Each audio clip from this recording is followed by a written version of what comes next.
Hello students. Previous lectures में हमने dimensions की 2 एप्लीकेशंस को डिस्कस किया। आज हम डायमेंशंस की 3rd एप्लीकेशन को डिस्कस करेंगे। डायमेंशंस की नॉलेज की हेल्प से हम किसी भी फिज़िकल रिलेशन को डिराइव कर सकते हैं। किस तरह से करेंगे ये, तो आइए समझते हैं। मैं आपको एक एग्जांपल देता हूँ। सबसे पहले यहाँ पर देखिए, ये मैंने शो किया है एक सिंपल पेंडुलम। ठीक है, ये सिंपल पेंडुलम का फिगर शो किया। ये सिंपल पेंडुलम के लिए स्ट्रिंग लगा हुआ होता है जिसकी लेंथ है L, और यहाँ पर एक हैवी पार्टिकल होता है जनरली जिसको बोब कहा जाता है, और लेटिस का मास है m। ठीक है, और अर्थ के due to acceleration g vertically downward direction में, which is acceleration due to gravity. Okay, ठीक है। देखिए, प्रॉब्लम हमें किस तरह से मिलेगी वो बताएंगे आपको। प्रॉब्लम के लिए क्वेश्चन के अंदर क्या गिवन मिलेगा वो कहेंगे आपको कि time period of simple pendulum, time period of simple pendulum depends on, time period simple pendulum का किस किस फैक्टर पर डिपेंड करता है ये आपको बताया जाएगा। फर्स्ट उन्होंने बताया प्रॉब्लम में depends on mass of particle, या जिसको बोब कहा जाता है। टाइम पीरियड पार्टिकल के मास पर डिपेंड करता है। सेकंड उन्होंने प्रॉब्लम में बताया आपको it depends on length of string. ठीक है। थर्ड उन्होंने प्रॉब्लम के अंदर हमें बताया depends on acceleration due to gravity.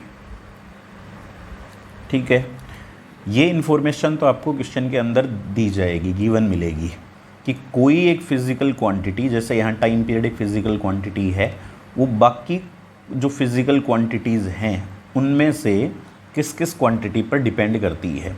यहाँ टाइम डिपेंड करता है, टाइम पीरियड मास पर, लेंथ पर, एक्सेलरेशन ड्यू टू ग्रेविटी पर। ये इन्फॉर्मेशन गिवन मिलेगी।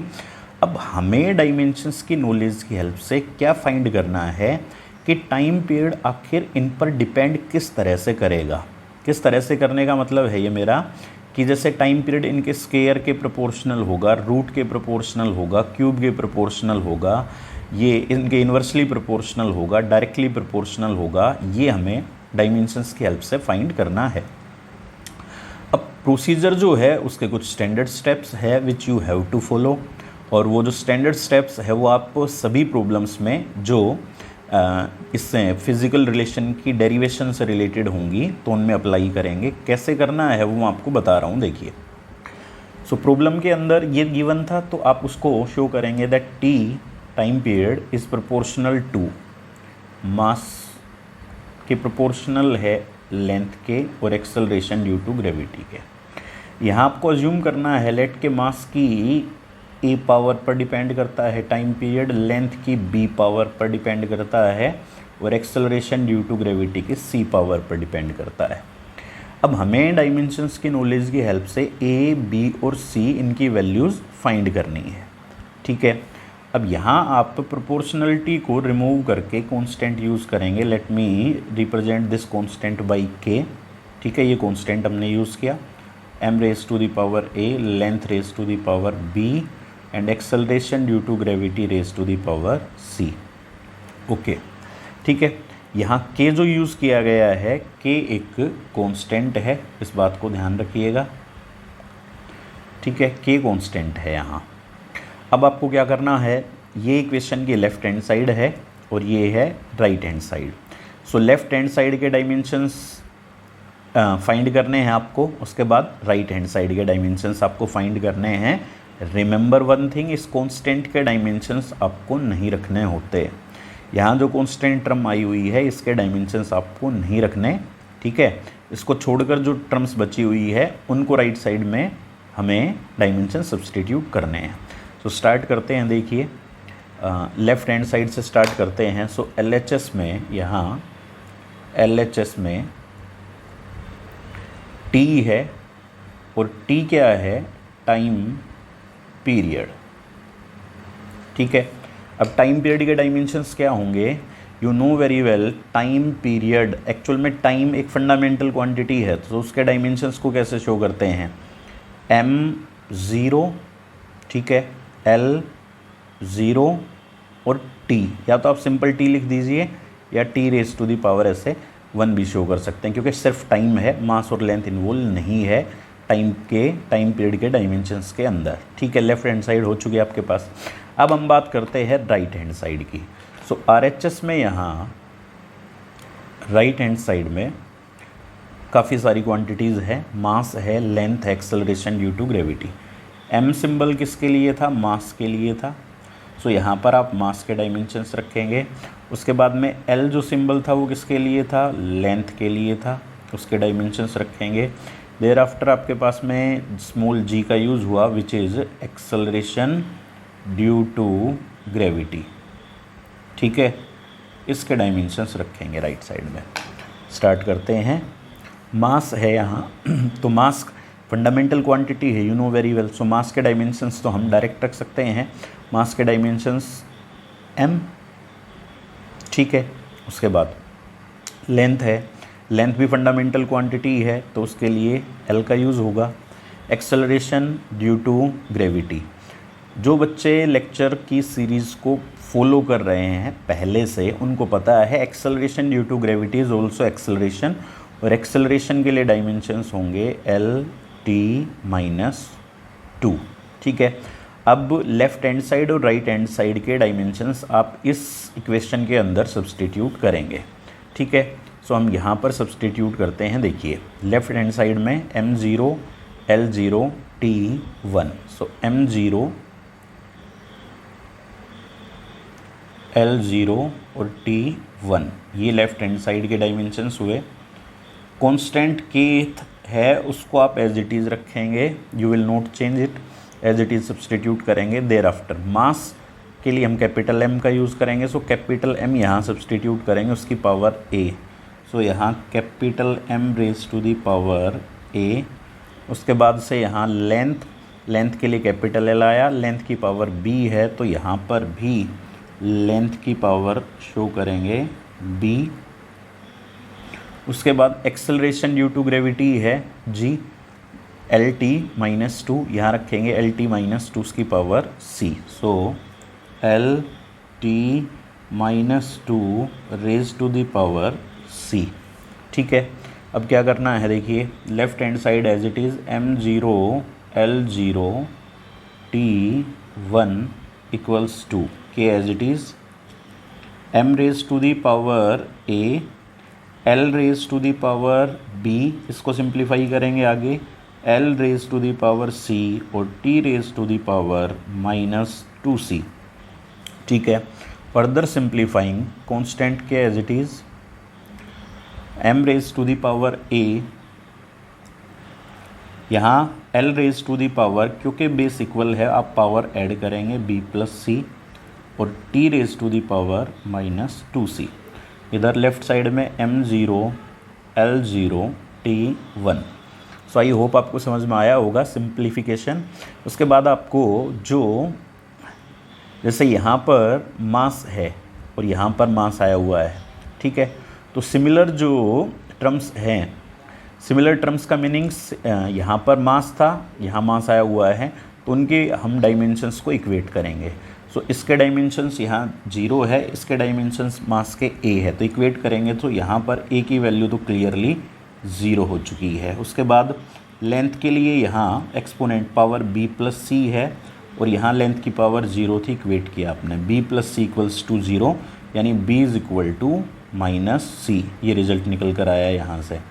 उसके बाद में हम t की पावर को इक्वेट करेंगे, यहाँ t की पावर है 1 और यहाँ t की पावर है -2c।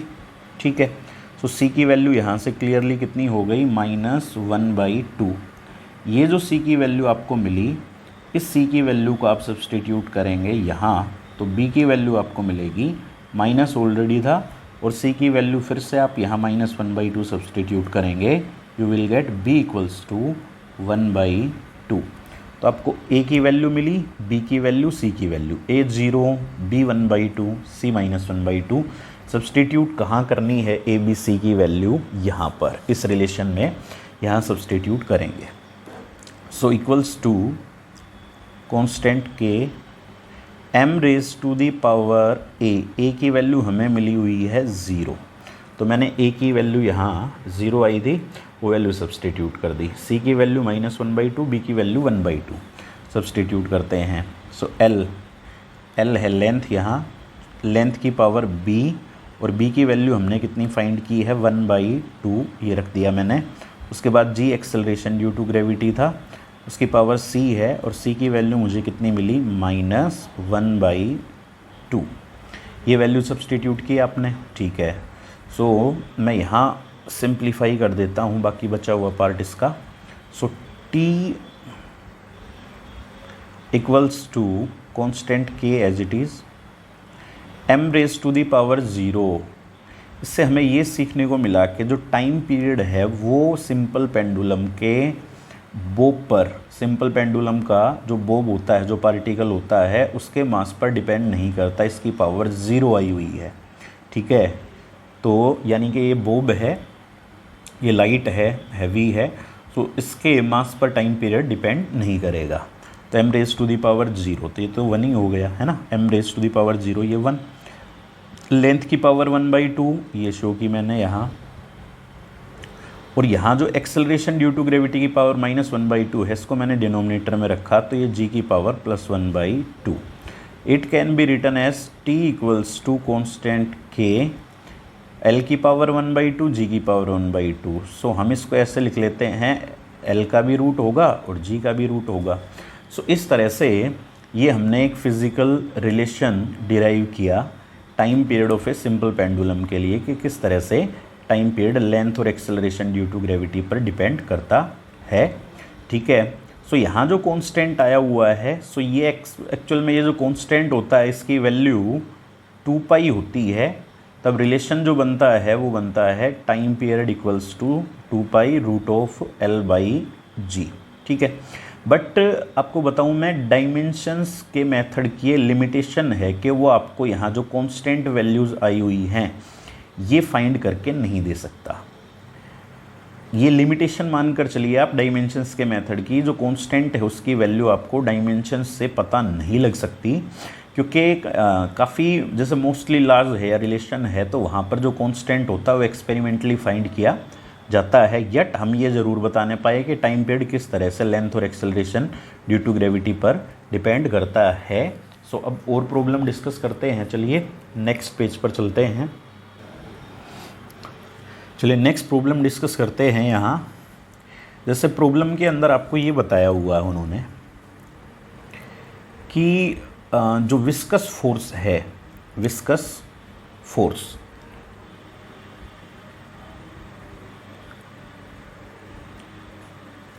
ये एक्चुअल में फिजिक्स के अंदर बाद में आएगी। विस्कस फोर्स रिलेटेड है लिक्विड के ड्यू टू जो फ्रिक्शन लगता है किसी बॉडी पर, उससे, ठीक है। अभी तो आप प्रॉपरली नहीं समझने पाएंगे, बट जो एम है कि डायमेंशंस की हेल्प से किसी फिजिकल रिलेशन को डिराइव करना, that we can do. So viscous force उन्होंने बताया प्रॉब्लम के अंदर डिपेंड करती है, डिपेंड्स ऑन किस किस फैक्टर पर डिपेंड करती है। फर्स्ट उन्होंने बताया यहाँ विस्कस फोर्स डिपेंड करती है, जैसे एक एग्जांपल मैं थोड़ा सा आपको इसको समझाने के लिए बताता हूँ इधर, ताकि कुछ आप फ्रेम कर सकें माइंड में, कि यहाँ कोई स्फेरिकल बाल है, ठीक है, और ये स्फेरिकल बाल की रेडियस है स्मॉल r, ठीक है। अच्छा, अब ये जो बाल है ये मूव कर रही है इस लिक्विड के अंदर v वेलोसिटी से, ये है लिक्विड, सो लिक्विड के अंदर ये v वेलोसिटी से मूव कर रही है, ठीक है। अब जो लिक्विड की वजह से फोर्स लगेगी इस बाल पर, उसको हम विस्कस फोर्स बोल रहे हैं यहाँ पर। सो ये गिवन है हमें कि विस्कस फोर्स डिपेंड करती है किन किन पैरामीटर्स पर, डिपेंड करती है रेडियस ऑफ बॉल, ये प्रॉब्लम के अंदर गिवन है आपको, डिपेंड करती है वेलोसिटी या speed of ball, speed of ball, ठीक है।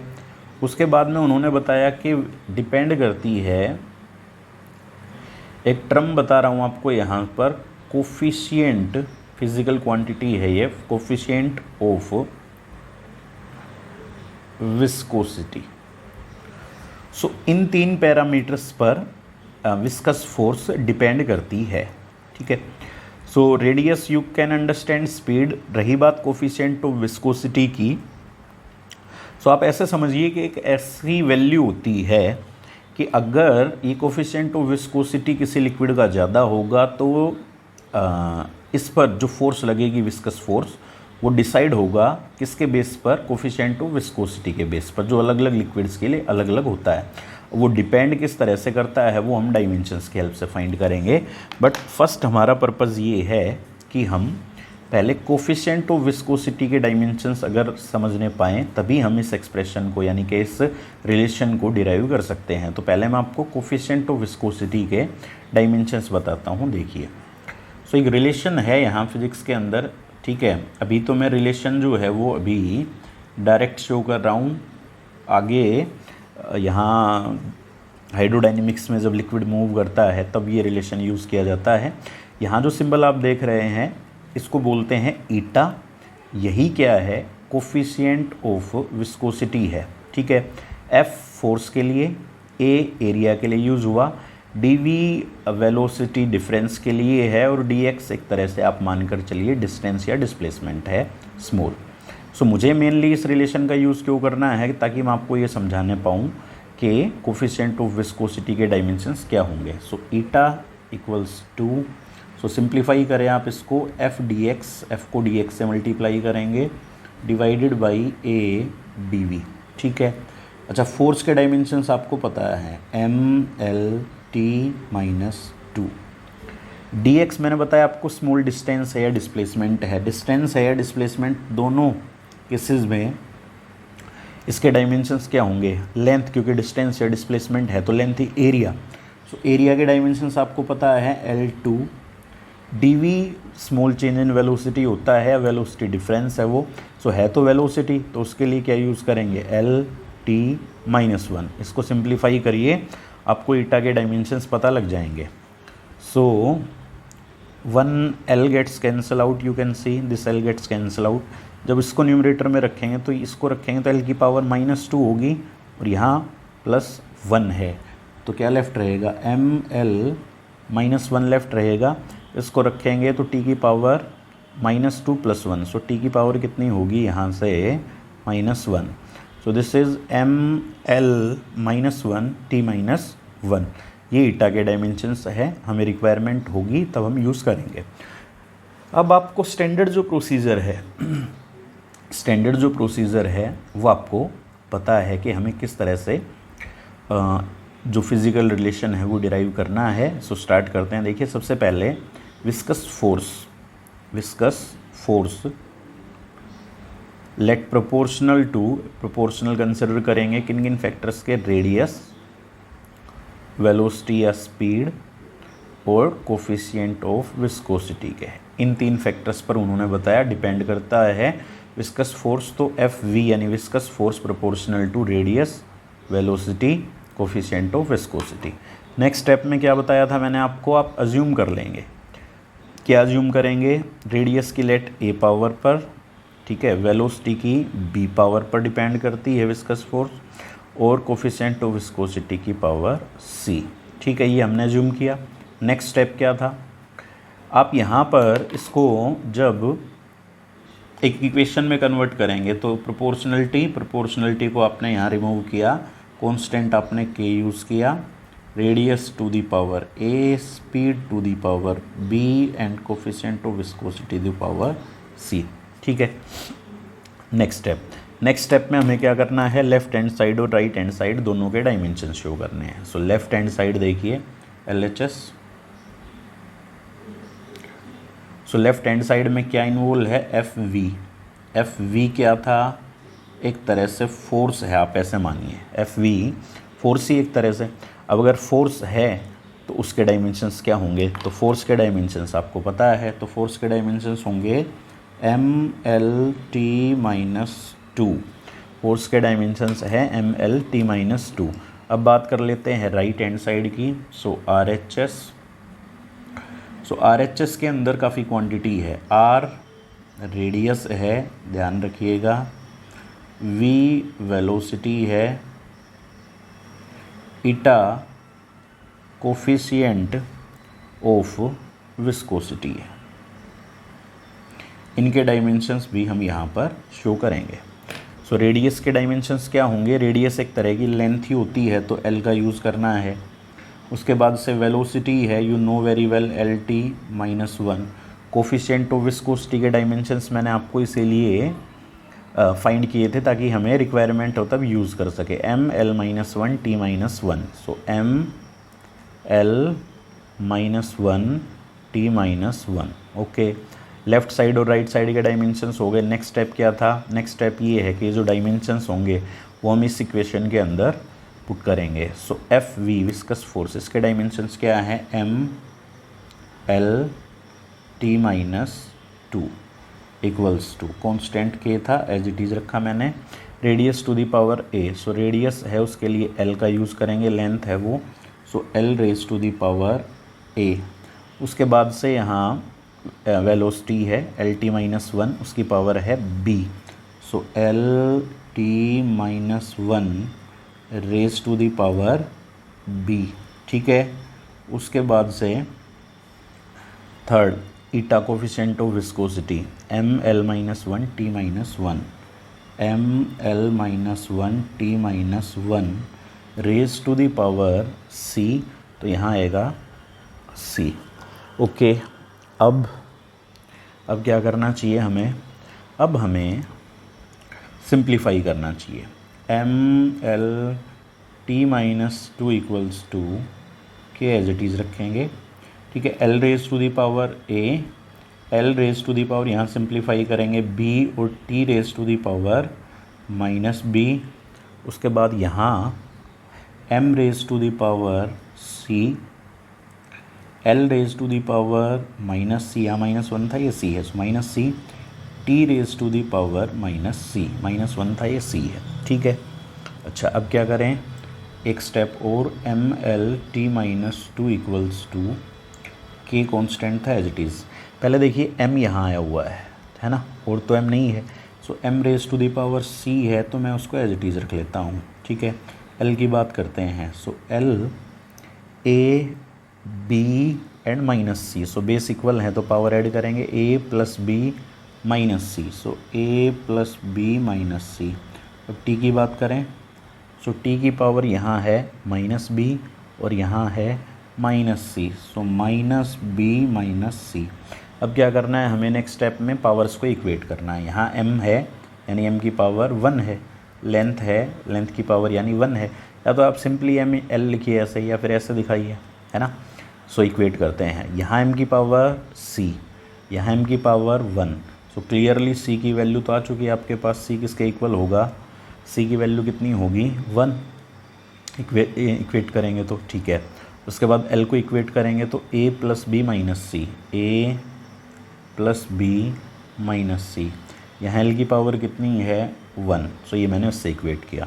अब बात करेंगे t की, सो t की यहाँ पावर कितनी है माइनस बी माइनस सी, और यहाँ कितनी है t की पावर माइनस 2, इक्वेट किया। और c की वैल्यू तो हमें पहले से पता है, c की वैल्यू यहाँ कितनी सब्सटीट्यूट करूँगा 1, so minus B minus of C की value 1 equals to minus 2, so minus B equals to, ये माइनस 1 उधर जाएगा, सो माइनस 2 प्लस 1, सो ये कितना लेफ्ट रहेगा आपके पास minus 1, so minus B equals to minus 1, minus cancel हुआ तो आपको यहाँ से b की वैल्यू भी मिल गई, b की वैल्यू कितनी होगी 1, ठीक है। b की वैल्यू आ चुकी, c की वैल्यू। अब आप क्या करेंगे, अब आप a की वैल्यू फाइंड करेंगे, और a की वैल्यू फाइंड करने के लिए आप इस इक्वेशन के अंदर वैल्यू सब्सटीट्यूट कर देंगे। सो ए आपको फाइंड करना था, प्लस बी की वैल्यू आ चुकी है आपके पास 1, यहाँ पर 1 रखिए, माइनस सी की वैल्यू आ चुकी है आपके पास 1, यहाँ 1 रखिए, इक्वल्स टू 1। सो ये -1 + 1 है ना, ये -1 था, ये +1, ये 0 हुआ। सो ए इक्वल्स टू 1। सो आपके पास ए की वैल्यू भी 1 आई, बी की वैल्यू भी और सी की वैल्यू भी। अब क्या करना है, अब आपको वापस जहाँ ज्यूम किया था ये वो वैल्यूज़ आ चुकी है आपके पास में, वो वैल्यूज़ आप सब्सटीट्यूट करेंगे यहाँ। So F V equals to K constant था, एज इट इज़ रहेगा, radius to the power A जो कि 1 आई फाइंड की हमने अभी, velocity to the power B भी हमने फाइंड किया 1 आया, ईटा कोफिशिएंट ऑफ विस्कोसिटी की पावर सी भी हमने फाइंड किया 1 आया। So F V equals to constant K eta are we, ठीक है। तो ये हमने डिपेंडेंस फाइंड की कि किस तरह से विस्कस फोर्स ईटा, रेडियस और वेलोसिटी पर डिपेंड करती है ना। सो तीनों न्यूमरेटर में आए हुए हैं और तीनों की पावर 1 है, ठीक है। उसके बाद जो कांस्टेंट होता है, इस कांस्टेंट की वैल्यू होती है 6 पाई, ठीक है। ये फिज़िक्स में आगे एक स्टोक्स लॉ के नाम से हमें स्टडी करनी होती है, but again I will emphasize on this fact कि जो कांस्टेंट है इसकी वैल्यू आप डायमेंशन से फाइंड नहीं करने पाएंगे, ये वैल्यू एक्सपेरिमेंटल वैल्यू होती है, ठीक है। बाकी हाँ, किन पैरामीटर्स पर डिपेंड करती है तो एक फ़िज़िकल रिलेशन आप एस्टेब्लिश ज़रूर कर सकते हैं इसकी हेल्प से। अगेन इनकी लिमिटेशन एक ये भी है कि जिन भी फिज़िकल रिलेशन में एडिशन और या सब्ट्रैक्शन इन्वॉल्व होता है, ठीक है, जैसे ut + ½ AT², यहाँ पर इन दो टर्म्स का एडिशन हुआ है, ठीक है, ut + ½ AT², तो यहाँ पर प्लस का साइन आया हुआ है। सो इस रिलेशन को आप डायमेंशंस की हेल्प से डिराइव नहीं कर सकते, ये उसकी लिमिटेशन है कि जिस रिलेशन में प्लस या माइनस का साइन आता है उसको आप डिराइव नहीं करने पाएंगे। नेक्स्ट, जिन रिलेशंस के अंदर लॉग फंक्शन का यूज़ होता है ना, उसके अलावा जिनमें टिग्नोमेट्रिक फंक्शंस का यूज़ होता है, साइन थीटा या कोस का यूज़ हुआ है ना, टिग्नोमेट्रिक फंक्शन हुए, या फिर जिनमें एक्सपोनेंशियल फंक्शन का यूज़ हुआ जैसे e⁻x वगैरह, तो इन रिलेशंस को भी आप डायमेंशंस की हेल्प से डिराइव नहीं कर सकते हैं। सो ये एक लिमिटेड रेंज के अंदर ही काम करने पाते हैं, बट जो क्वेश्चंस पूछे जाते हैं हमसे मैक्सिमम वो इसी तरह के होते हैं कि भाई आपको बताए जाएंगे पैरामीटर कि किस किस क्वांटिटी पर कोई भी फिज़िकल क्वांटिटी डिपेंड करती है, और आपको उनका एक वैलिड जो फिज़िकल रिलेशन है वो डिराइव करना होगा, वो हम इसकी हेल्प से ज़रूर कर सकते हैं। ओके।